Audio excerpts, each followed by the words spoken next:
There is a silent pressure that a lot of people are feeling right now. It's a cosmic pressure. And I want to talk about that today. Kind of like an ascension pressure. It's kind of like, what if I don't make it? There's this huge shift in consciousness that we're on the brink of, and something in you has always known that. Something in you has always known you're going to be called into purpose this life. Even when you don't know what that purpose is, you know that there is one, and it's big and it matters. And there's this fear of what if I fail? There's this fear of what if I've missed the boat already? What if I've done wrong, am doing wrong? And this is the cosmic pressure. And as we get closer to ascension, it begins to feel as if that pressure mounts and it escalates. And you know how humanity deals with this? Distraction.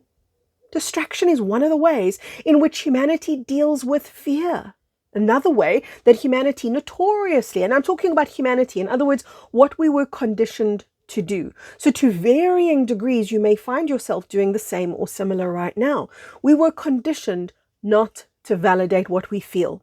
Now, towards the end of the conversation, I'm going to share with you 4 really beautiful, simple, powerful ways to navigate through this pressure.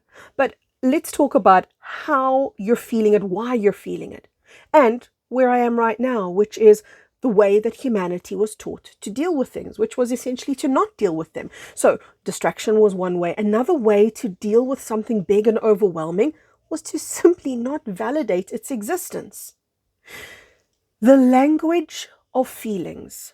See, a lot of people say, oh, Kiri, I wish I could be telepathic. Oh, it would be so good if I was psychic. Can't you teach me? I want to know. And here's the thing. As many times as people have asked me to teach them how to be telepathic, how to be psychic, how to read energy, it's a silly thing for me to teach. Because it's like me teaching you how to breathe. You already know how to do it. I can help you do something that's going to make you aware. And that's really what we want, is for you to become, and for each person to become aware and, in other words, conscious of the energetic input and output. In other words, what you feel from the world around you and what you give, what you communicate non-verbally to the world around you. See, there's a lot of people that they're busy in conversation right now. You might be busy in conversation right now, meaning there's an energetic conversation wherein you're speaking, you are in dialogue with the universe, placing your order, so to speak, because that's what your energy is doing. It's constantly creative. Your energy, your nature is creative. So your energy is always going out ahead of you, creating. But when you're not conscious of what you create, you're surprised. What? How did this set of circumstances land up happening in my life, for example? However, when you become conscious, and can you imagine this? Can you imagine a humanity that is conscious of what they put out, not just for themselves, but for the world? Because both of those go together. You can't be conscious only of what you're saying to the universe, but somehow unconscious of what you're saying to another person. The two are one and the same thing ultimately. And that is a level of personal responsibility with your output. Your output, your energetic output is of such importance, and yet it's so overlooked because we're so busy looking at the input. What food do I put in my body? What teachers do I listen to? What music do I listen to? What shows do I watch? Input, input, input. Which, it's not that it's bad, it's just that it's unbalanced, number one, and unconscious, number two. So what I'm saying to you is, when we can become conscious of the world, because it is a world of feelings, this means you validate what you feel. This means you let yourself go to a place that many of you have not been before, and that is the place that exists beyond the brain, beyond analysis, beyond the narrator in the mind, beyond the mental chatter. It's a realm where it feels a little bit like you're blindfolded because you don't exactly know, at least at the cognitive level, what's going on. Yet something switches into place that is higher than the brain. It's called the higher mind. And that is the part of you that is literally beyond this linearity that we have been limited into, programmed into, conditioned into. The higher mind, which is your true ability to emote, to feel, to experience the world at a non-linear level. That's why a lot of my videos center along similar lines, which is you've got to connect with this world within you. It's not even somebody else's world. It's the world within you wherein your energetic life is taking place. But so many people are not in that world because they're trapped in a prison cell called thought and linearity, and they can't get out of it. So we're going to talk, remember, about ways to navigate through this. But I want you to understand this very important point about validating what you feel. Because when you don't do that, something builds, pressure builds. You can't name it, which is okay, but can you feel it? Can you connect to it? Can you validate, man, there's something going on right now and it's big. And it might take you a couple of days to name what that bigness is. Because if you do that with me right now, if you go into connect with this big energy that's in the room with you right now, a lot of you are going to say, well, yeah, there's beauty, there's divinity, there's my higher self, sure. But your everyday human experience, there's a pressure here. There's a divine pressure here. But we're not used to seeing pressure as divine. Think about the diamond, right? It becomes the diamond because of pressure. So what you're experiencing right now is an influx of light coming in. It is coming right up to meet your density, and it's pushing against your density, which makes your density leave. It gives the density nowhere to go except out. It forces the density within you. That is the distortions, the confusions, the traumas, the pains, the what you are not, the ego. The ego is what you are not. The identity you pretended to be or thought you were supposed to be. All of that stuff gets unburdened and released because of the cosmic pressure. But at the same time, you're going to feel like, what if I'm failing? What if I'm falling? What if I'm doing wrong? What if I haven't understood the memo? What if I've missed my purpose? What if it's been handed to somebody else? What if I don't ascend? Bottom line, what if I don't ascend? And then a day passes. And what you're going to experience is, there's not less pressure, there's more pressure. Why? Because every day it accumulates. Every single day there is more cosmic light. And every single day there is more distraction in the world out there. Look at the news. Oh, this is happening. It's all distraction stuff. Oh, that could happen. That might happen. There is so much external distraction purposefully put there to distract you from consciously connecting to this influx of cosmic light. Which on one hand, yes, it feels pressure in the uncomfortable sense. But on the other hand, I want you to imagine it like this. I want you to imagine it as a blanket of energy around you that allows you to lean back, sink back into it and be held. Be held by what specifically? Cosmic love, cosmic light, God's light. The language of the universe is this pure energy that surrounds you right now. And it hasn't been there before. It's new. And it's growing. And yes, it brings up fear. And yes, it brings up the, oh my gosh, what if I fail? Which is actually just your density leaving. But it also becomes very much like a baby. You know, when babies are born and we wrap receiving blankets around them because it gives them a sense of security. It gives them a sense of parameter. It gives them a sense of where their boundary is in the world, and it helps them to feel safe. You can begin to experience that field around you, that cosmic field around you, as something tangible and equate that to safety, to warmth, to support. Isn't that just an amazing thing? That we get our wires crossed so often. That what we may have been experiencing as, there's this pressure at the higher level is, ooh, baby, there's a new level of support around me. When did that happen? How do I bring this in more? Because that is exactly what you can do right now. I want to tell you something super important. You're living on a planet right now that is evolving. You know this deep inside. Not only is the planet evolving, you are too. Yes, it looks like everything's falling apart. That's part of the evolutionary process. And as it falls apart, it is the darkness falling, the light being revealed. The pressure ushers out that darkness and reveals that light. No, it's not always comfortable, but the end result is the emergence of the true self. And as the true self emerges, something higher within you begins to be activated. And with that, your purpose becomes fulfilled because you are your purpose. And here on planet Earth, it's not just the planet that we are ushering into and walking, let's put it that way. We are not just walking the planet into its highest expression, we are walking ourselves and each other into our collective higher expression.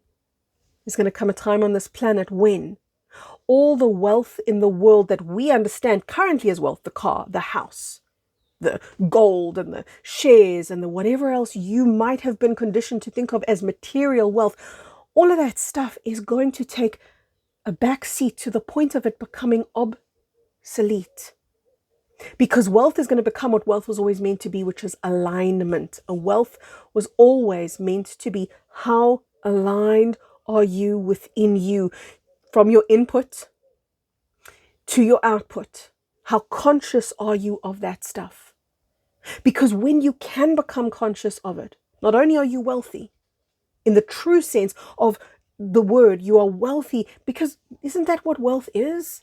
Isn't wealth abundance? Isn't wealth my needs are met and I can relax in the world? It is that proficiency of the energetic language that takes place within you that is going to define what your wealth is. So it's your well-being that's going to become your wealth as time moves on planet Earth. I can't tell you what, not because I'm holding the information back, but because I literally don't know. I can't tell you what will happen to money, only that money as we currently know it will not be the wealth that it is today. Personally, I believe we're headed to a world not where it's moneyless and certainly not where it's digital, but rather where true wealth takes the place of what was once set up to create greed and corruption for humanity. So it's not, I can't say to you how it happens. I can only say to you, invest wisely in your well-being, because that's what true wealth is going to be about. And it's what true wealth in the universal sense, in the cosmic sense, has always been about. You're not failing. In case you feel that. In case you feel, what if I've missed the bus and I'm losing out on Ascension, or I'm not going to make it because I don't cut the grade because I still feel angry. I still get triggered. I still eat bad things, or I say the wrong things, or I feel the wrong things. Cast aside all of your preconceptions of what you think it takes to ascend and who you need to be in order to ascend, and start to understand something much harder, which is you're in the perfect body for ascension. You're in the perfect country, the perfect house, the perfect place, the perfect state of mind that you exactly needed to harmonize. So the body that you're in, the mental state that you're in, the emotional state that you're in is what, it's an exact, think of it as an exact science. It's an exact energy that you've co-created with your soul in order for you to harmonize and evolve. You needed those exact circumstances, that exact body, those exact emotions, as painful as they might have been for you, in order to bring that into alchemy, into higher and higher states of being. That's what this is all about. That's what the ascension pressure is. It's the recognition that this is no ordinary life that you're living, that something so massive is about to take place and you're being distracted from seeing it. But in this conversation, you're coming face to face with the acknowledgement. Yeah, it's true. This is no ordinary life. Yeah, it's true. I'm shifting not just consciousness, but body, because that's the truth. You are shifting from one phase. And it's not an emotional phase. It's not the phase that we say, oh, my teenager's going through a phase. It is a phase of being, an energetic way of showing up in the world as a dense-bodied being into a lighter and lighter-bodied being. That is what we're in the process of doing. This is something so monumental that the news is never going to tell you about, because it cannot. Because words are always going to fall short of explaining to you something that is so divine, so unthinkably beautiful. And you are in the process right now, today, of experiencing this phase transformation, this phase shift. It's beautiful. It's exquisite. You don't want to miss it. But I said to you there were 4 things. I'm checking my notes. Did I? Yeah. Wow, Kerry. Oh, well done. I love it when that happens. I remembered what I wanted to tell you. So how to navigate through that pressure, right? I wanted to give you 4 little pointers here. There's a meditation, a series of 3 meditations. You'll find them in my shop in the discounts and special offers section. Now you know where to always go in my shop, right? There is a trilogy called the Deep Relaxation Trilogy. I've spoken about it often. I've recommended it often. It's such an easy one to overlook. This is what people do. They say, oh, deep relaxation. How's relaxing going to help me? I need to do something serious. I need to ascend. This isn't time to take it easy, Kerry, but it's exactly the time to take it easy. In other words, to shift out of anxiety, out of density, and into the lightness of being. So the Deep Relaxation Trilogy is a body, mind, and soul meditation it just shifts you out of that stuck place. And it's just a starting block. That's all that it is. It's not the answer to life. It's just, if you're looking for a starting block, there it is. What's the next step up from that starting block? Join my online community. I meet with you every Friday. And what you're going to get from that is relief. Honestly, if I could put it into one word, it's the relief of, I'm in the right place. I'm evolving. I'm growing. I know it. I feel it. I don't hope it. I don't think it. I don't wish it. I know I'm going at a pace I've never worked at before, evolving at a level I couldn't have dreamed of before. That's my step number 2. If you don't want to join my online community, you don't have to. Join your next door neighbor, join your best friend, but begin to join energy so that you can really step into quantum shifts. Number 3, there is something so beautiful, and I have spoken about it in this conversation so far, about validating what you feel. But on that note of validating what you feel, can you please imagine the following with me? Imagine if you had a gentle parent. A gentle parent, what would that have been like? Many of us didn't have it because society wasn't ready for gentle people. It called gentle people weak. It didn't know that the strongest people in the world were gentle. So imagine if you had a gentle parent who acknowledged what you felt, who wasn't putting pressure on you, who accepted you for where you were and how you were. That gentle parent, your imagining of what that gentle parent would be like, is what I want you to begin to tune into and access for yourself. So in other words, what if I treated myself the way I wish a parent would have treated me? In other words, what if I reparent my inner child or myself? What if I relate to myself as the gentle parent? In other words, I allowed myself space to be where I am, and I didn't demand. And I didn't criticize and condemn and judge and berate and shame and ridicule myself. Imagine if I was more loving and lenient with myself and more available to listen. In other words, just to connect to myself.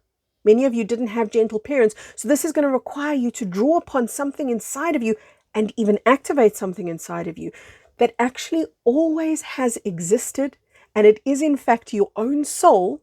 That's what you're going to begin through this practice that I'm giving you of the gentle parent. It's going to lead you into, I bet you this is how my soul would speak to me. I bet you this is how my soul would interact with me, connect with me, because that's what it is. The little technique I'm giving you is gentle parenting, the imagined gentle parent, which is a stepping stone to you actually connecting to your soul, your higher soul self.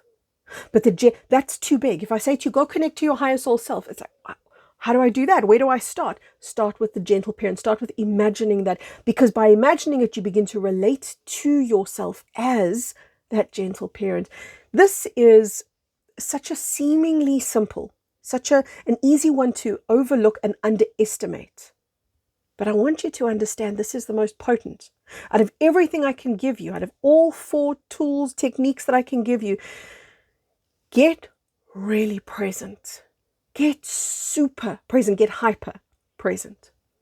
And what I mean by this is allow yourself to collapse into and collapse everything, all the external world, collapse it into one central point in front of you. And that central point is a flame, a little flicker of light. And allow yourself to get so super present with that little flame, that little flicker of light. As if you're stepping into a timelessness. There's the key. If you can allow yourself that experience of presence that is so deep that you skip being present in the minute on your watch, that's not what you're aiming for. You don't want to get present in time. You want to become presence itself.